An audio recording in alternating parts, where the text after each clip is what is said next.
मलिन बस्ती के गरीब लोगों के दिलों पे चोट पहुंचाने का काम किया जा रहा है। और बीजेपी की जो सरकार है, अभी 3 साल इन्हें हो गए, 2 साल इन्होंने और करना है, लेकिन समय तो 3 साल का बढ़ा दिया ना। तो लोगों के मन में जो शंका है, जो भावना है, उनकी भावनाओं को ये आहत कर रहे हैं। ना वो 3 में है, ना वो 13 में है। तो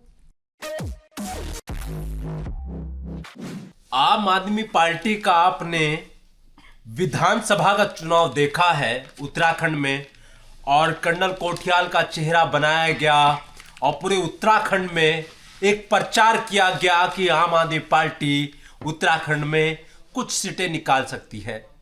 माहौल बहुत बने, लेकिन अंतिम रूप जब आया तो लगने लगा कि एक भी सीट नहीं आ रही है।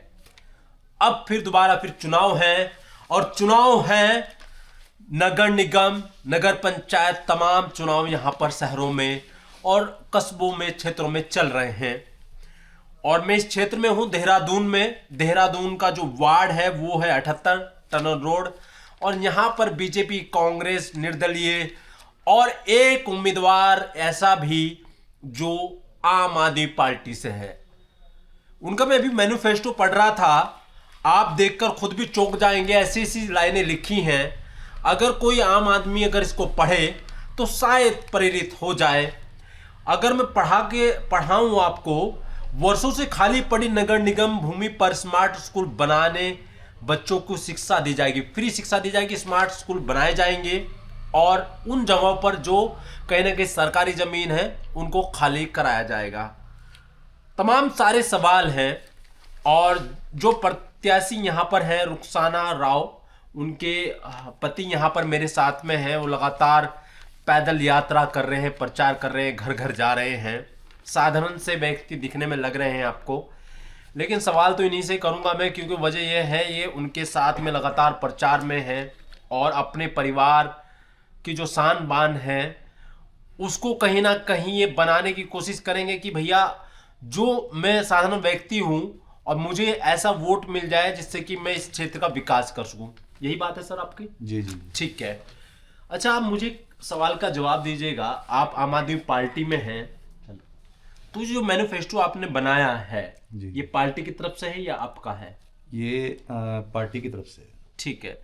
तो इसमें क्या क्या करने वाले हैं आप? थोड़ा सा इनको हमारे जो लोग हैं, जो क्षेत्र के लोग, वो सुन सके आपको। इसमें दरअसल क्या है कि जो हमारा दिल्ली मॉडल और पंजाब मॉडल को जो लेकर हम चले हैं, और जो वादे माननीय अरविंद केजरीवाल ने किए और वो पूरे भी किए जी, तो उन्हीं वादों को हमने इसमें दर्शाया है और अपने मैनिफेस्टो में इसमें हमने लागू करने की कोशिश की है।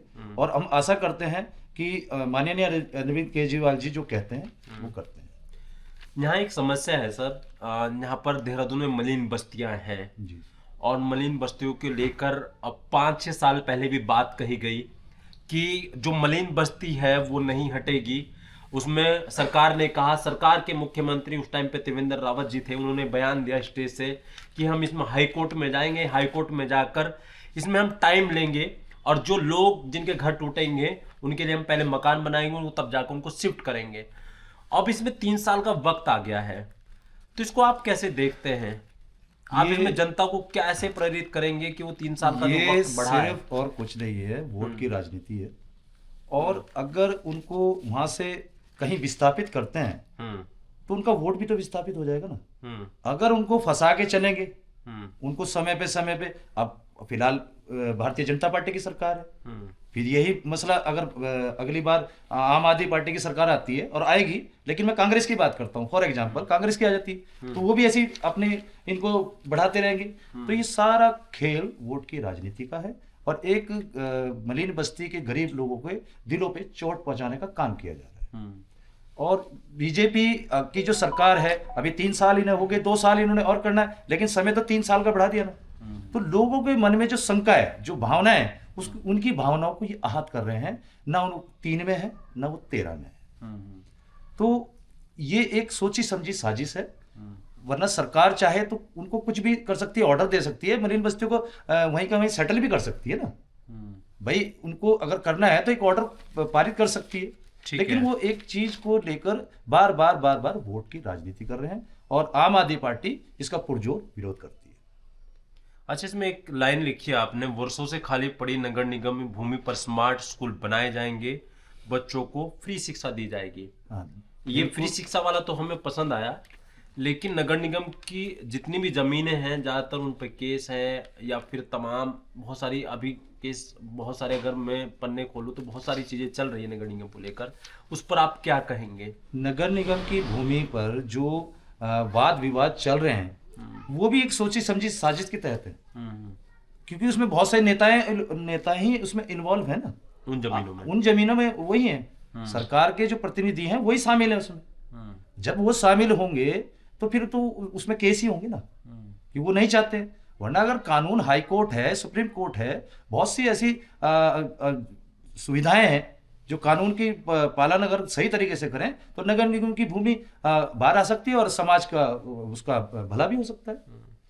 क्या क्या सोचा है अपने क्षेत्र के बारे में, जो जो आप विजन अपना लेकर आए हैं, अपना ख्याल लेकर आए हैं? क्योंकि ये क्षेत्र जो है ना, इस क्षेत्र में जो लोग रह रहे हैं, पढ़े लिखे लोग भी हैं, और ऐसा भी लोग हैं कहीं ना कहीं एक उनको एक नशे की लत लगाई जा रही है, उससे भी बचा कर रखना है। तो आपका क्या प्लान है इस क्षेत्र को सुरक्षित रखने का? इस क्षेत्र को एक, अगर पार्षद आप बनते हैं, आपकी पत्नी पार्षद बनती है, तो क्या विजन है आपका? देखो, नशे के तो मैं बहुत खिलाफ हूँ, और मैं जनरेशन को देख रहा हूँ तो रात दिन वो नशे में लिप्त है। और कुछ लोग जो हैं वो अपने फायदे के लिए उनको नशेड़ी बना रहे हैं, और नशा करवा भी रहे और नशा दे भी रहे, जिससे कि समाज में उनकी एक लोगों की मेंटलिटी ये रहे कि ये हमसे जुड़ा रहे, जो मैंने अभी तक देखा है। ठीक है। और इसको एक बेहतरीन कारोबार बना दिया है, उनको नशेड़ी बनाते हैं, जब वो नशे में हो जाते हैं फिर उनसे बिक्री करवाते हैं। ये एक बहुत बड़ा मक्कड़ जाल बन चुका है, और इसके आदि हो चुके, इसके एक पूरा बाबा गैंग बना हुआ है। एक बाबा गैंग जो है उनका काम ही यही है, वो खुद नशा नहीं करते हैं तो इससे छुटकारा करवाते हैं। इससे छुटकारा समाज में जागरूकता लाने के बाद। आज माँ बाप इतने दुखी हैं, अगर समाज में जागरूकता आएगी तो उनके लिए मेरे हिसाब से मोहल्ला एक कमेटी बननी चाहिए, एक संस्था बननी चाहिए। जो वहाँ के मौजूद लोग हैं या जो वहाँ के जिम्मेदार लोग हैं उनको बैठ के इस बारे में सोचना चाहिए, और जो नशा करता है उसके परिवार पे भी और उस पे भी दबाव डालना चाहिए, और उसको अच्छे कामों की तरफ, रोजगार की तरफ बढ़ाना चाहिए। लेकिन ऐसा हो नहीं रहा है। आप चुनाव लड़ रहे हैं, क्या चुनाव से पहले आपने इसमें कोई क्रिया प्रतिक्रिया करी इसमें? मैंने इसमें बहुत कोशिश की, बहुत मैंने समझाया। आप मेरे बारे में जानकारी प्राप्त कर सकते हैं, मेरे उनको जितने भी मिलते हैं वो मुझसे छुपते हैं। मैं उनको कहता हूँ रोजगार करो, तुम्हारे माँ बाप तुम्हें पाल पोस के बड़ा किया है, तुम जवानी में अपने माँ बाप को खून के आंसू क्यों लो रहे? मैं खुद अपनी आंखों से देखा है। मैं उदाहरण देता हूँ कि मेरा बेटा एक सेलिब्रिटी है, मेरा एक बेटा जर्मनी में है, जो शिक्षा के आधार पर ही वहां पहुंचे हैं। ऐसे कोई जा सकते हैं और बेहतरीन कमा रहे हैं, खा रहे हैं, अच्छा करो। लेकिन कुछ लोग नहीं चाहते हैं, कि वो चाहते हैं कि नशे में लिप्त रहें, और ये हमारे काम है, उनको यूज करते हैं, एंड यूज एंड थ्रो, ये वाली नीति चल रही है। और खासकर बस्तियों को टारगेट किया जा रहा है। दूसरे यहाँ कॉलेज आ गए हैं, बाहर के बहुत वो हैं, और उनको एक धंधा मिल गया है, वो बच्चों को इसमें लिप्त कर रहे हैं और उनका कारोबार चल रहा है। कॉलेज वाले लिप्त कर रहे हैं, कॉलेज वाले के बच्चों को इसमें इन्वॉल्व कर रहे हैं, जिससे वो नशे के आदी हैं। नशा का जो धंधा करते हैं वो लोग स्टूडेंट को लिप्त कर रहे हैं, कॉलेज के स्टूडेंट का टारगेट है उनका। ठीक है, टारगेट है कि क्योंकि वो उनके पास भाई बड़े बड़े घरों के बच्चे हैं, और वो माँ बाप उनके हैं नहीं यहाँ। इसका उपाय क्या है? इसका उपाय ये है कि इसमें स्कूल वालों को भी और प्रशासन और शासन को भी कंट्रोल करना पड़ेगा, और उस बच्चे पे ध्यान देना पड़ेगा, उसके माँ बाप को इसके बारे में बताना पड़ेगा। एक एनजीओ टाइप की एक संस्था बननी पड़ेगी, जिससे कि उन लोगों पे नजर रखी जाए, और खास तौर पे इसकी जड़ ही काट दी जाए, जो इसकी जड़ है। अच्छा, यहाँ पर बीजेपी के और कांग्रेस के यहाँ पर पार्षद रहे हैं आपके क्षेत्र में, और बीजेपी के लोग भी चुनाव लड़ रहे हैं, कांग्रेस के भी लड़ रहे हैं, निर्दलीय भी लड़ रहे हैं, काफी चर्चा है। कैसे देखते हैं आप खुद को?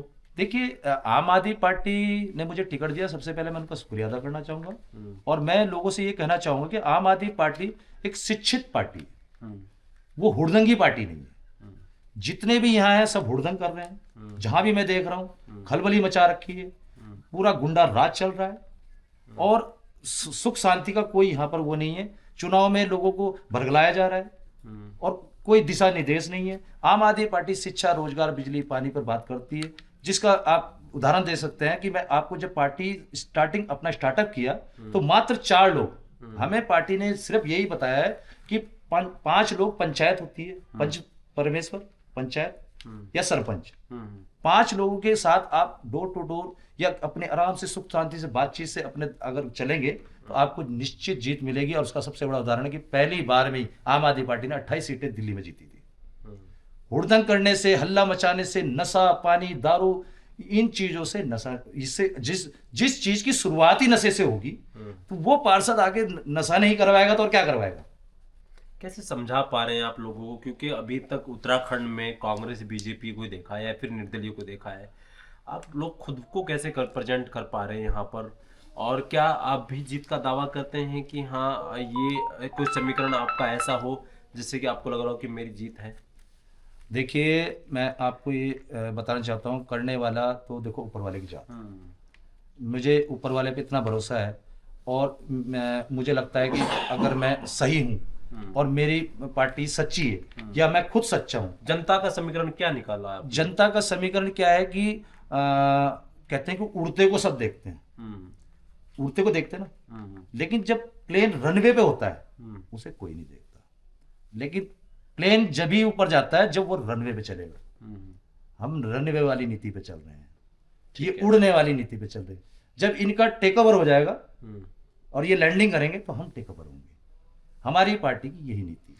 ठीक है, पार्टी की नीति है, लेकिन ये जो क्योंकि शहर का चुनाव है और आप पार्षद के लिए यहाँ पर लड़ाई लड़ रहे हैं अपनी, कोई एक ऐसा समीकरण जो आपको कांग्रेस, बीजेपी और निर्दलीय के बीच से आप एक अपनी सुरक्षित सीट निकाल सके, कोई समीकरण आप हमें बता सकें? बिल्कुल बिल्कुल। सबसे पहले तो मैं ये बता दूं कि मेरी पत्नी रुखसाना राव यहाँ से लड़ रही है और उसने ही आगे प्रमोट करना है। लोगों की जो भावनाएं ये कहती हैं कि भाई करना तो मुझे है, लेकिन मैं कह रहा हूं कि मैं क्या करूंगा। मैं पार्षद का इलेक्शन नहीं लड़ रहा हूँ, सॉरी, ये इलेक्शन मेरी मैडम लड़ रही है। लेकिन और मैं आपसे सवाल इसलिए कर रहा हूँ, मैं उसी का जवाब देने जा रहा हूँ। आप लोगों ने, क्योंकि आप भी एक इसका हिस्सा है, आप भी पार्टी में हैं और जिम्मेदारी आपकी भी बनती है।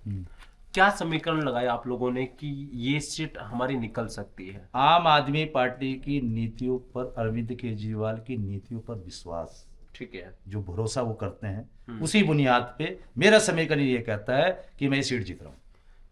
किन किन लोगों का सपोर्ट मिल रहा है आपको? मुझे यहाँ की जो बेहतरीन लोग हैं, जो पढ़े लिखे हैं और समझदार हैं और वादों को जानते हैं कि दिल्ली में, पंजाब में क्या हो रहा है, सबके रिश्तेदार रिलेशन वहां रहते हैं। तो मैं लोगों से एक विनती करना चाहूंगा, ये कहना चाहूंगा कि ये एक हमारी बुनियाद है और बिना बुनियाद के घर नहीं होता।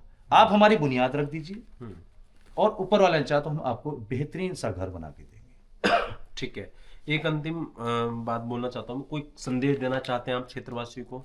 मैं क्षेत्रवासियों को सिर्फ ये संदेश देना चाहता हूँ कि दिखावे पर मत जाएं। भीड़ भेड़ों की होती है, जंगल में शेर अकेला होता है, मेरी ये नीति है।